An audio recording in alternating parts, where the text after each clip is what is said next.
Sanskrit tutorial में आपका हार्दिक स्वागत है। हमारे साथ जुड़ने के लिए आपका कोटि कोटि धन्यवाद। साथियों, अगर आप सीटेट की तैयारी कर रहे हैं तो संस्कृत ट्यूटोरियल पर आपका स्वागत है। आज का हमारा यह जो पेपर आप देख रहे हैं 22 दिसंबर 2021 का सीटेट का क्वेश्चन पेपर है, पेपर 2 सेकेंड लैंग्वेज संस्कृत का। लेकिन पेपर 1 के वाले लोगों के लिए भी और जिसने लैंग्वेज 1 के लिए संस्कृत का चुनाव किया उनके लिए भी यह पेपर इम्पॉर्टेंट रहने वाला है। तो आइए अभी हम पैसेज को सॉल्व करेंगे, पढ़ेंगे, इसके जो है अर्थ को समझेंगे और प्रश्नों को प्रकार को जानते हुए इसको सॉल्व करने का हम प्रयास करेंगे। ठीक है, तो इससे पहले हम इस वीडियो को शुरू करें, अगर आपने अभी तक हमारे चैनल को सब्सक्राइब नहीं किया है, सब्सक्राइब कीजिए, वीडियो को अधिक से अधिक शेयर कीजिए और लाइक कीजिए और अपने बहुमूल्य विचार को कमेंट के द्वारा आप प्रस्तुत कीजिए। एतत् विशालम उद्यानम अस्माकम अस्ति, अर्थात यह विशाल उद्यान हमारा है। एतस्मिन् उद्याने विविधाः वृक्षाः सन्ति, इस उद्यान में विविध प्रकार के वृक्ष हैं। उद्यानस्य प्रान्तेषु निम्बतरवः आरोपिताः सन्ति, उद्यान के प्रांत में मतलब उद्यान के एरिया में नींब के जो है पेड़ लगाए गए हैं। नींब मतलब जो है नीम के पेड़ लगाए गए हैं। तरवह मतलब वृक्षा। तरवह जो है तरु शब्द रूप है, उकारांत पुल्लिंग शब्द रूप है जिसके शब्द साधु के समान चलते हैं। साधु साधु साधवः, तरुः तरु तरवह, इस प्रकार से इसके रूप चले हैं जिसका अर्थ होता है वृक्ष। आरोपिता का अर्थ हुआ लगाए गए हैं, रोपे हुए हैं। वसंतर्तो एतेषां वृक्षाणां कुसुमानि वायुमंडलम सुगंधेन पूरयन्ति। वसंतर्तो मतलब वसंत ऋतु में, यहाँ संधि हुई है। क्या संधि है? तो वसंत प्लस ऋतौ, यहाँ गुण संधि हुई है। गुण संधि में यहाँ पे अ प्लस री मिलकर के अर हुआ है, तो वसंतर तो इसका जो है गुण संधि है। अगर संधि पूछा जाए कि कौन सी संधि इस पद में हुई है या संधि विच्छेद क्या होगा, तो इसका जो है ऐसे हम उत्तर दे सकते हैं। मतलब वसंत ऋतु में इन वृक्षों के फूल वायुमंडल को सुगंधित कर देते हैं, सुगंध से भर देते हैं। एतेषां छाया घना स्वास्थ्यकारी च भवति, इनकी छाया बहुत ही सघन और स्वास्थ्यकारी होती है। जनाः ग्रीष्मर्तौ एतेषां वृक्षाणां छायायां स्थित्वा तापम अपनयन्ति, अर्थात लोग गर्मी की ऋतु में, ग्रीष्मर्तो अर्थात गर्मी की ऋतु में, यहाँ भी ग्रीष्मर्तो में भी ग्रीष्म प्लस ऋतु इसी तरह से बनेगा जैसे अभी हमने वसंत ऋतु को देखा था। इसी तरह से ग्रीष्म प्लस ऋतु से ग्रीष्मर्तो बना हुआ है, यहाँ भी गुण संधि हुई है।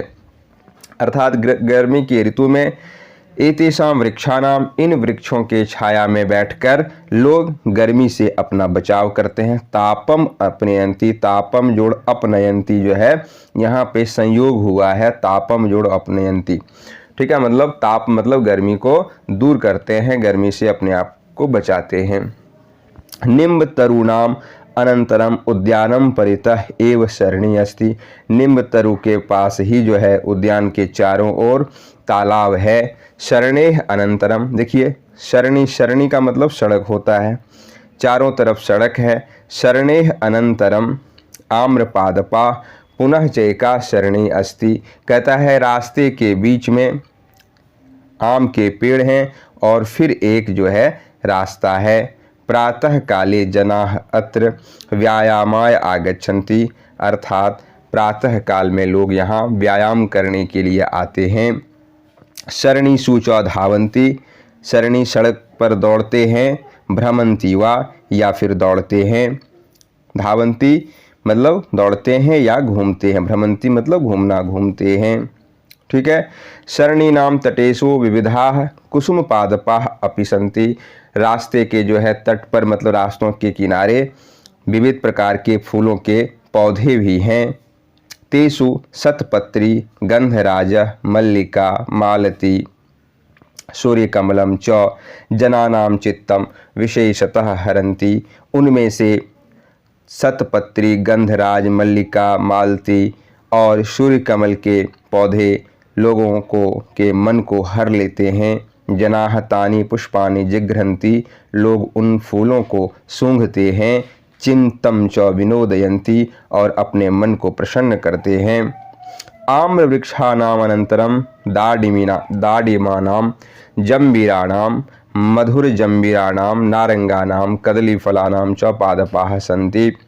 आम वृक्षों के बगल में बीच में दाडिम के मतलब अनार के, ये अनार व पोमीग्रेनेट, जंबीरा नाम मतलब नींबू के, मधुर जंबीरा नाम मतलब मधुर नींबू मतलब संतरे के, नारंगी के नारंगा नाम नारंगी के, कदली फलानाम च पादपाः सन्ति, और केले के पौधे हैं।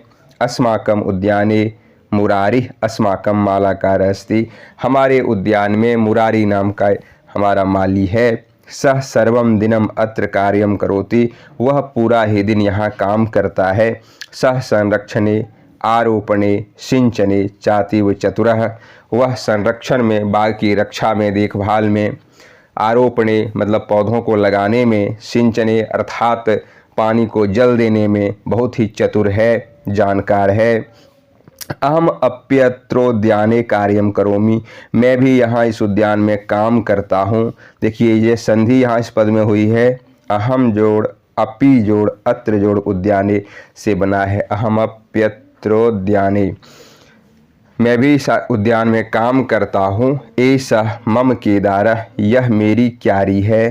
केदार मतलब जो फूलों की जो लाइन जो क्यारियाँ बनाई जाती है उसको केदार संस्कृत में कहा जाता है, केदार। एतस्मिन् केदारे हम शाकान आरोपयामी, इन क्यारियों में मैं साग लगा रहा हूँ। पश्य देखिए, मम हस्ते खनित्रम अस्ति, देखिए मेरे हाथ में खनित्री है मतलब फावड़ा है। खनित्रेण भूमेः खननं भवति, खनित्री से जमीन की खुदाई होती है। खननानाम अनंतरम बीजानि वप्स्यामि, और खनन के बाद खुदाई के बाद में बीजों को रोपूंगा। वप्स्यामि, वप धातु है मतलब बोना रोपना, यह लृट लकार में है। वप शब्द रूप है और इसके लृट लकार का जो है यह फॉर्म है वप्स्यति वप्स्यतः वप्स्यन्ति मतलब रोपूंगा। मम केदारस्य समीपे केचित् पादपाः अपि सन्ति, मेरे क्यारियों के समीप कुछ पौधे भी हैं। अपि का मतलब होता है भी। तेषां पादपानाम अहम एव सिंचनम रक्षणम च करोमि, उन पौधों का मैं ही सिंचन मतलब उनको जल और उनकी देखभाल करता हूँ। उद्याने कार्यम कृत्वा अहम प्रसन्नो भवामि, बाग में काम करके मैं प्रसन्न होता हूँ। एतेन पादपे सह मम परिचयो अपि भवति, इन पौधों के साथ मेरा परिचय भी होता है। व्यायामोपि च मतलब व्यायाम भी होता है। परिचय का मतलब होता है कि हमें सीखने का मौका भी मिलता है और हमारा जो है व्यायाम भी हो जाता है। अस्माकं उद्यानात् विविधानि फलानि शाकाः पुष्पाणि च नगरे गच्छन्ति, हमारे बगीचे से विविध फल साग सब्जियां और फूल नगर में जाते हैं। तत्र तेषां विक्रयः भवति, वहाँ उनकी बिक्री होती है। फलादीनां विक्रयणेन अस्माकं पर्याप्तः आयो भवति, फल आदियों की बिक्री से हमारा पर्याप्त आय होता है, हमारी आमदनी होती है, हमारा इनकम होता है। तैनेव गृहस्य निर्वाह भवति, और उसी से घर का गुजारा होता है, चलता है। इत्थम अस्माकम उद्यानम अतीव लाभकारी अस्ति, इस प्रकार इत्थम मतलब इस प्रकार हमारा बगीचा बहुत ही लाभकारी है। तो साथियों ये देखा आपने अनुच्छेद गद्यांश और उसके सरलार्थ। ठीक है, अब हम प्रश्नों की ओर बढ़ते हैं और देखते हैं किस प्रकार से प्रश्न पूछे गए हैं और क्या उसके सटीक आंसर हो सकते हैं। तो आप भी स्क्रीन के ऊपर क्वेश्चन है, आप उसको पढ़ें और उसके उत्तर को देने का आप भी प्रयास करें। ठीक है, वृक्षानाम छायायाम स्थित्वा जनाः किम कुर्वन्ति, अर्थात वृक्षों के छाया में स्थिर रहकर लोग क्या करते हैं। तो वृक्षों की छाया में लोग क्या करते हैं, तो गर्मी के दिनों में तापम अपनयन्ति, अर्थात गर्मी को दूर भगाते हैं, गर्मी से अपने आप की बचाव करते हैं। तो पहला ऑप्शन इसका सही उत्तर हो जाएगा। अगला प्रश्न है वायुमंडलम सुगंधेन केन पूर्यते, अर्थात वायुमंडल को सुगंध से कौन भर देता है। वृक्षे कुष्मे आम्रपादपे केदारे कौन भर देता है? तो इसका उत्तर जो है पहला हो जाएगा कुसुमे अर्थात पुष्पे अर्थात फूलों के द्वारा सुगंध से भर दिया जाता है। तो फर्स्ट ऑप्शन इसका सही उत्तर हो जाएगा। आइए, उद्यानस्य वस्तूनां विक्रयः कुत्र भवति? बगीचे की वस्तुओं की बिक्री कहाँ होती है? तो कहाँ होती है? तो उद्यान में, राजगृह में, नगर में, गांव में, कहाँ होती है? तो नगर में जो है इसकी बिक्री होती है। अगला प्रश्न है, उद्यानस्य मालाकारः किम करोति? उद्यान का मालाकार यानी माली क्या करता है? विक्रयाय नगरम गच्छति, बेचने के लिए नगर जाता है। उद्यानस्य रक्षणं पोषणं च करोति, उद्यान की रक्षा और उसका पालन पोषण करता है।